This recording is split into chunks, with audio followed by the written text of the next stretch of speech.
Hey everyone, Sal Silvester here from 512 Solutions Consulting Group. Good to be with you today. Wanted to spend a little bit of time talking about leading through change. There's so much happening that's in our world today that's going on, from AI changes to changing workplace expectations. And from my perspective, and if you can imagine this, today is the slowest pace of change that you and I will experience for the rest of our career. So we have to be really skilled at not only helping others navigate change, but also helping ourselves navigate change. So I wanted to share a few quick tools today that may give you some practical ideas on how to navigate some of the changes that we're all sharing, experiencing in today's workplace. So I thought we'd do three things. Number one, understand the human dynamics and how people respond to change. Number two, let's take a quick dip into how our brains respond to change. And then number three, we'll talk about a simple framework to think about how to apply strategies to lead yourself and others through change. We've got some great tools out on our website at 512solutions.com. In the upper right navigation bar, you can find an entire toolkit that we have on navigating change that will supplement this video as well. So let's dive into understanding how other people respond to change. And I want you to experientially think about a change that you've experienced in the past. It was probably challenging and it had a significant impact on your life. So think about a challenging change that you've experienced in your past. It can be either personal or professional, and it had a significant experience in your life. It could be something related to relationships or maybe the death of a loved one. I lost my mom in June of 2021 as an example. It could be something health related or financial related, or maybe something with stability or even in your community. On the professional front, it could be related to your job, a role, maybe a project change. Maybe there was a technology implementation or rollout. Maybe it's even something you're grappling with today around AI. But choose a change experience that you've been through. And I want you to imagine that as you went through that change experience, you wrote down some notes. So think about like the earliest days of that change experience, like right when that change came to light or was announced. What were your thoughts, your reactions, your emotions at that moment in time? As time has passed a little bit and as emotions are rising, what would you have found in your journal if you kept a journal about your thoughts, your reactions, your emotions in the past? And then think about, as a little bit more time has passed, maybe you're halfway through that change process, you're sort of at the peak of the emotional phase. What would you have written down in your journal in terms of your thoughts, your emotions, your reactions?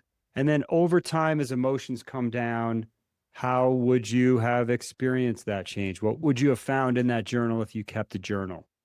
People go through a very normal reaction and emotional experience in change. And part of where I think we get change wrong is that there's typically no lack of plans and product roadmaps in terms of change efforts, but we fail to remember the human side of change.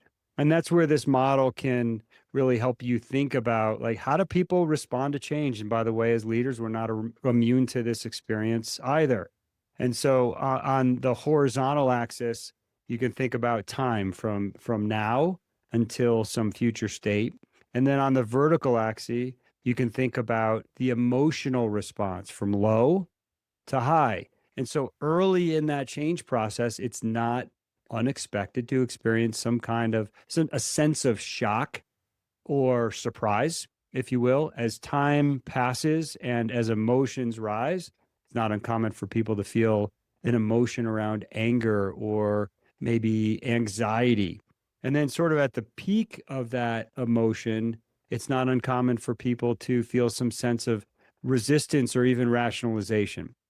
Over time, as those emotions come down, people begin to open up. And we start to see people experience more of an acceptance orientation and then even a help orientation. And if I relate this back to the death of a loved one, in my case, lost my mom in June of 2021, if you told me early in the process to just get over it and put an action plan together when I'm still in a state of shock and anger and rationalization, it's not going to be very helpful. And so people have a different need at each phase of this process. And it's a very human an emotional need. And this might look familiar to you. It's based on modified from some of the work of Elizabeth Kubler-Ross, who did quite extensive experience and work on loss and grieving. Now, why would we show a loss and grieving model in sort of a leadership development conversation? And the reason why is because with every change, it's usually not the change that people are responding to, it's usually the loss. It's usually something that they are losing because of the change. And I see this in this emotional response in both big changes that may take months or even years. Also see it in smaller changes, like we're changing cubicles or rearranging the office. People are always losing something and they're potentially gaining something too in change. And so step one is just like understanding the human response to change. So that's the first piece. And part of what I would also challenge you to think about is what happens if there are multiple changes happening at the same time? Like that change curve applies to one singular change. But in most workplaces, there's two, three, four, five, maybe even more changes that are happening. And so, what we often do in our work with leaders is we kind of put out a big 11 by 17 sheet and we have them plot all of the different change initiatives that are happening at work or change initiatives that they're involved with. And then to think about where are your team members? Where are you in each of those different change cycles? And oftentimes it's not uncommon to kind of see this as a wave of change. And I think our opportunity to some extent is to start to shift our own mindset and thinking to this is kind of a one-time thing that we deal with. And once we get through this change or this hump, then we're good. But moving through a challenge and a change only prepares us to take on the next bigger challenge and the next bigger change. And again, it's a very human response and human experience. We have to be prepared to lead humans through the process. So that's really part one, just to get a sense of like how people respond to change emotionally. Part two is also to think about our own brains and how they respond in change. And some of this work that I'll share is really kind of a combination of some work that I've seen from John Cotter and his organization around leading change. We've seen some of this work from Dr. Bobby Lowe, a sports psychologist, seen some of this work in the leadership circle, if you ever have experienced that 360 process. And part of what we know happens in the brain is our brain is always looking out for threats. It's just a human dynamic. It's an evolutionary function. And when we are in a state of change, we might not be running from that saber-toothed tiger anymore, but when we're in a state of change, we can perceive that change as a threat, and it puts us into a survive mode, if you will. Typically, when we're in that survive mode for a long period of time, our performance as human beings drops. And where we ultimately want to be living in is a state where we're thriving and where we can be in a high performance state, right? So that's our orientation and the relationship to performance. But when we're in that survive mode, there's a whole bunch of things that are happening physiologically in our brains, and a couple of things to just keep in mind. We have thousands of thoughts every day. Old research might say 60 or 80,000 thoughts per day. More recent research, 6,000 or so thoughts per day. Most of those thoughts we've experienced are repeats or recycled from the previous day, and about 80% of those steer or lean toward the negative. Again, it's an evolutionary function because there is more consequence, or there has historically been more consequence in how our brain is developed from negative things happening. So our brain is, again, always out there looking for a threat. That's what keeps us in the survive mode. And so as we're operating in that survive mode, cortisol increases, our anxiety increases, tension increases, and that fight, flight, or freeze mechanism starts to respond and kick in. And we operate from a problem orientation, and that's why our performance is typically low, because we see a threat, we resolve it, threat goes away, the next threat comes in, we resolve it, and it's just this continuous cycle of cortisol, anxiety, fight, flight, or freeze, and this problem orientation. The challenge here is you typically, when we're in that fight, flight, or freeze response, are not in control. The environment is in control. So we think about this, if you look at the leadership circle, or if you look at some of Dr. Bobby Lowe's research, as sort of a reactive orientation. The opposite orientation is an orientation where we're in that thrive mode and our performance is typically high. We are emotionally regulated. We're using the right language and words to challenge the thoughts that we might be exaggerating in our mind. We have a strong sense of awareness of people who are around us. Anxiety and tension typically decrease. And we have a solution orientation, right? It's the opposite of that problem orientation where we solve a problem, it goes away, we solve the next problem. It's that nonstop cycle. We're more focused on growth and learning and how do we get to that next level. The distinction between this stage, what we call the creative stage, versus the reactive stage, is that you are in control as a human being. Right? So this is just typical, normal brain behavior. We all go through this process. And our challenge leading through change is how can we help sort of minimize people's experience and going through this process. And so that's really part of what we should be thinking about, right? Change is inevitable, but can we decrease sort of the intensity of that change for people? Where people are going to go through that emotional experience. Again, it's part of our evolutionary nature.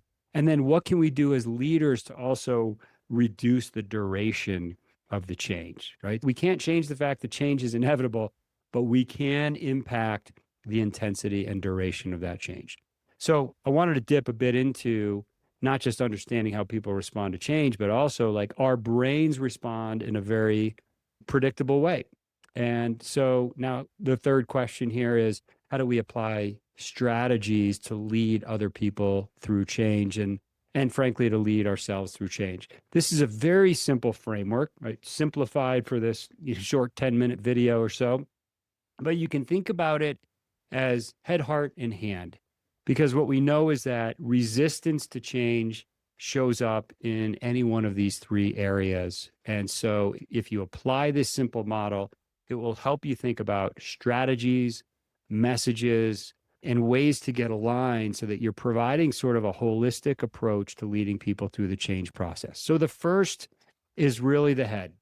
And when people are sort of in their head, they want to know what.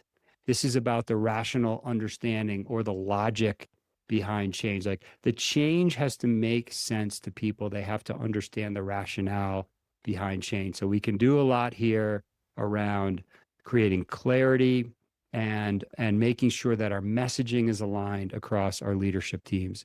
The second piece is sort of the core emotional piece. This is the heart, right? It's one thing to have clarity on what the change is. It's another thing to be committed to the change, to be emotionally invested in the change. And this only happens when we have dialogue with people, right? A big change happens.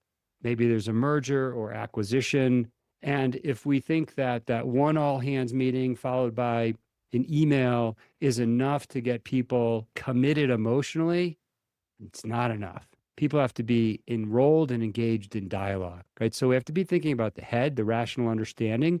We have to be thinking about ways in which we can appeal to people's heart, the emotional investment in what is actually changing.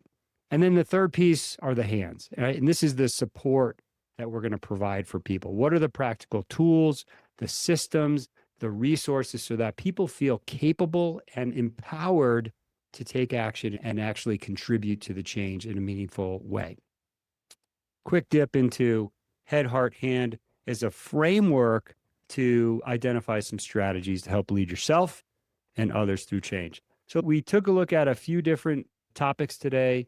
One, understanding how others respond to change. Number two, thinking about that evolutionary, natural tendency that happens in our brains, the neuroscience, if you will. And then number three, applying strategies using the head, heart, and hands model. Again, if you want a little bit more information or some complementary tools to these three quick tools, we've got a business prioritization toolkit, an AIM change communication model.